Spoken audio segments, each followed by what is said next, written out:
साथियों, ऐसे तो हम सभी जानते हैं कि हाई स्कूल में जो 10th क्लास का परीक्षा होती है उसे पास करने वाले विद्यार्थी को मैट्रिक पास कहा जाता है। लेकिन क्या आप जानते हैं कि मैट्रिक का मतलब एक्चुअल में क्या होता है, और मैट्रिक का फुल फॉर्म क्या होता होगा, और मैट्रिक को हिंदी में माध्यमिक परीक्षा क्यों कहा जाता है? तो साथियों, अगर ये सब आप जानना चाहते हैं तो आप हमारे वीडियो में लास्ट तक बने रहे।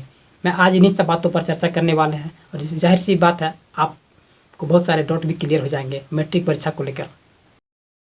तो साथियों, पहला प्रश्न उठता है कि मैट्रिक क्या है, व्हाट इज़ मैट्रिक। तो साथियों, मैट्रिक किसी भी स्टूडेंट के एकेडमिक परफॉर्मेंस की वह अवस्था होती है जिसे पास करने के बाद ही कोई विद्यार्थी अपने हाई स्कूल से का स्कूल लिविंग सर्टिफिकेट प्राप्त कर कॉलेज या तो फिर कॉलेज के समकक्ष जितने भी इंस्टीट्यूट होते हैं या तो फिर इससे ऊपर लेवल की जितने भी शैक्षणिक संस्थाएँ होती है, क्लासेस कक्षाएँ होती है, उसमें प्रवेश करने के लिए आप एलिजिबल माने जाते हैं, योग्य माने जाते हैं।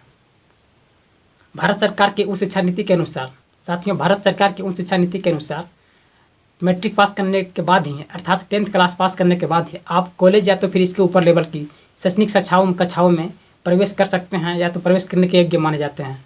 साथियों ध्यान रहे यहाँ पर मैट्रिक पास करने का मतलब आपके हाई स्कूल के द्वारा जो 10th क्लास की परीक्षा होती है उससे पास करते हैं उसे मैट्रिक नहीं कहा जाता है। साथियों, मैट्रिक का यहाँ पर करने का मतलब है हमारे देश में केंद्र सरकार और राज्य सरकारों के द्वारा जो शीर्ष स्तर की शिक्षा को संचालित करने वाले, शिक्षा को संगठित करने वाले, या तो शिक्षा को पूरे राज्य में राज्य स्तर पर या तो देश स्तर पर राज्य केंद्र स्तर पर जो संचालित करने वाले संगठन होते हैं शीर्ष स्तर की, जो कि शिक्षा की व्यवस्था को बनाए रखता है, उसके द्वारा जो प्रत्येक वर्ष पूरे राज्य स्तर पर या तो फिर पूरे देश स्तर पर जो 10th क्लास के सभी स्कूलों को, पूरे राज्य में स्थित जितने भी स्कूल होते हैं उन सभी स्कूलों में जितने भी विद्यार्थी होते हैं उन सभी को एक साथ जो प्रायोजित करके जो परीक्षा ली जाती है उसे हम लोग मैट्रिक का परीक्षा के नाम से जानते हैं, या तो इसी को हम लोग बोर्ड परीक्षा के नाम से भी जानते हैं, या तो फिर इसी को हम लोग माध्यमिक परीक्षा के नाम से भी जानते हैं। साथियों, बोर्ड कहने का मतलब है साथियों शिक्षा व्यवस्था को बनाए रखने, संचालित करने के लिए उच्च स्तर की एक संगठन होता है। जैसे कि हमारे झारखंड में जैक है, झारखंड एकेडमिक काउंसिल। उसी तरह से बिहार में अभी आपका बिहार सेकेंडरी बोर्ड है। उसी तरह से विभिन्न राज्यों में अलग अलग तरह के बोर्ड स्थापना किया गया है अपने अपने राज्य के नाम पर। और ऐसे ही देश लेवल पर केंद्र सरकार के अधीन, केंद्र सरकार का मतलब सेंट्रल लेवल पर केंद्र सरकार के अधीन नहीं कर सकते हैं, लेकिन केंद्र स्तर पर जो संस्थाएं होती है, जैसे कि CBSE बोर्ड होता है, इस तरह से बहुत सारे SIAS बोर्ड होती है, इस तरह से बहुत सारे बोर्ड होते हैं, संस्थाएं, अर्थात ये सब बोर्ड जो होती है, ये सब संगठन होती है राज्य स्तर पर या तो फिर देश स्तर पर। इन सभी के द्वारा जो पूरे वर्ष में एक साल में एक बार जो परीक्षा का आयोजन किया जाता है 10th क्लास के विद्यार्थियों के लिए, ऐसे ही परीक्षा का जो आयोजन करके उस परीक्षा में बैठ करके जो हम लोग पास करते हैं, इस परीक्षा को ही हम लोग मैट्रिक परीक्षा तो फिर बोर्ड परीक्षा तो फिर माध्यमिक परीक्षा कहा जाता है।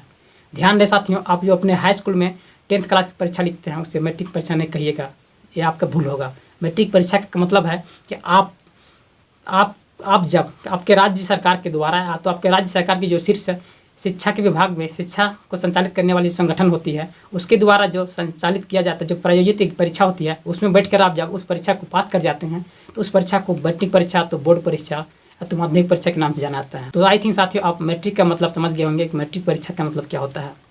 तो साथियों अब चलते हैं आगे, हम बात करते हैं कि आखिर मैट्रिक परीक्षा देने के बाद, मैट्रिक परीक्षा देने वाला विद्यार्थी को मैट्रिक परीक्षा का जो सर्टिफिकेट मिलता है उसके आधार पर एक विद्यार्थी अपने आप को शैक्षणिक जीवन काल में अपने आप को किस अवस्था में अपने आप को स्थापित कर सकता है, अपने आप को कहाँ पे देखता है। साथियों, जब आप मैट्रिक की परीक्षा पास कर जाते हैं तो आप जाहिर सी बात है आप अपने आप को एक अच्छा पद पे महसूस करते होंगे कि हम मैट्रिक पास कर दिए हैं। लेकिन एक्चुअल में साथियों मैट्रिक पास करने के बाद आप अपने आप को किस अवस्था में, अपने आप को किस पड़ाव पे खड़े हैं, कहाँ पे किस दहलीज पे आप पहुँच चुके हैं शिक्षा के क्षेत्र में, ये जानना जरूरी है। तो चलिए मैं आपको बताता हूँ। साथियों, मैट्रिक परीक्षा किसी भी स्टूडेंट के एकेडमिक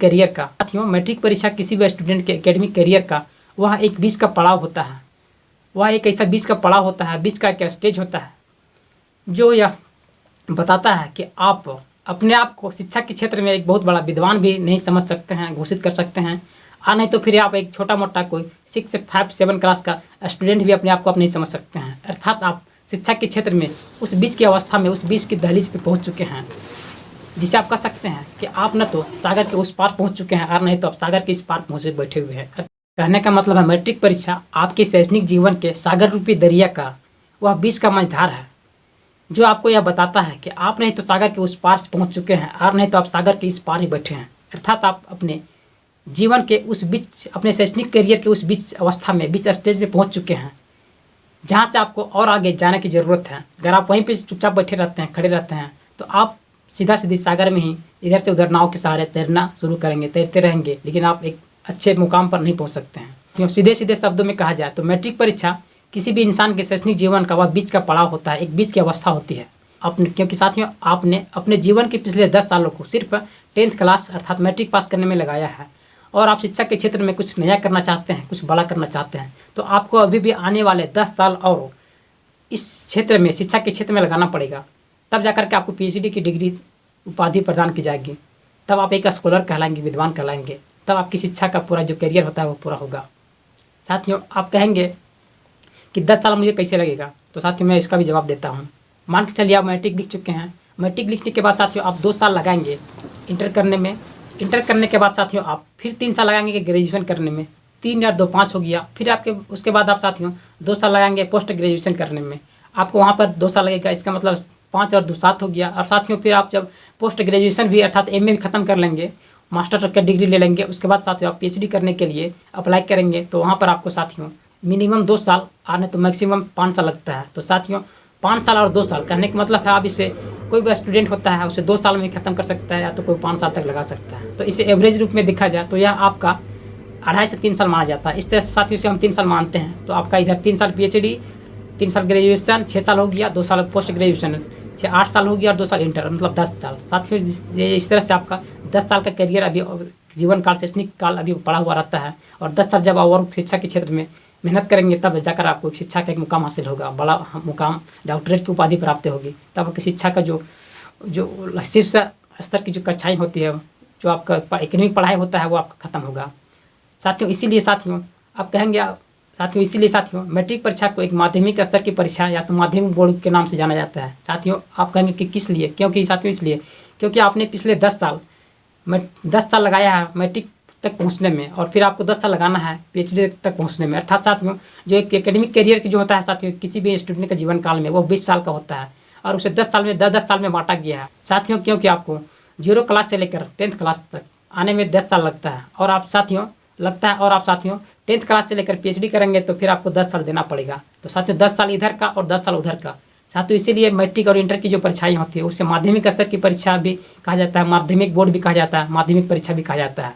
साथियों इस तरह से आप समझ गए होंगे कि मैट्रिक का मतलब क्या होता है और मैट्रिक का मतलब इसका एक्चुअल मीनिंग क्या होता है। अगर आप मैट्रिक का मतलब समझ गए हैं, मैट्रिक क्या होता है, तो आप हमें बताएं कि आप अभी मैट्रिक लिखने वाले हैं या तो फिर मैट्रिक लिख लिए हैं। अगर आप मैट्रिक लिखने वाले हैं या तो मैट्रिक लिख लिए हैं तो आप हमें बताएं कि आप अपने आप को शैक्षिक जीवन काल में किस अवस्था में, किस दहलीज पे खड़े हुए हैं। और हाँ साथियों अगर आप शिक्षा के क्षेत्र में कुछ बड़ा करना चाहते हैं तो आपको सागर रूपी इस विश्व मंझधार से आपको आगे निकलना पड़ेगा। क्योंकि साथियों मेरा ऐसा मानना है शिक्षा वो सागरीय धारा है, वो ओशियन करंट है, जिसके सहारे आप आगे बढ़ेंगे तो आप अपने जीवन में आने वाले सागरों और महासागरों को भी बड़ी आसानी से पार कर सकते हैं। तो साथियों उम्मीद है आप इस वीडियो से बहुत कुछ सीखे होंगे, समझे होंगे। और अगर आपको यह वीडियो पसंद आया होगा तो साथियों इस वीडियो को आप लाइक करें और मेरे चैनल को सब्सक्राइब करें, क्योंकि मैं साथियों ऐसे ही इंटरेस्टिंग और नॉलेजेबल वीडियो बनाते रहता हूँ, लाते रहता हूँ। और अगर साथियों आप कोई ज्योग्राफी का स्टूडेंट हैं तो आपके लिए चैनल बहुत ही वरदान साबित होगा, क्योंकि साथियों मैं ज्योग्राफी का भी UPSC का स्टूडेंट हूँ और मैं ज्योग्राफी से अभी UPSC की तैयारी कर रहा हूँ। अगर आप भी चाहते हैं ज्योग्राफी से कोई जनरल कंपटीशन की तैयारी करना है तो फिर नेट JRF की UPSC का, तो आप हमारे चैनल को 100% सब्सक्राइब करें।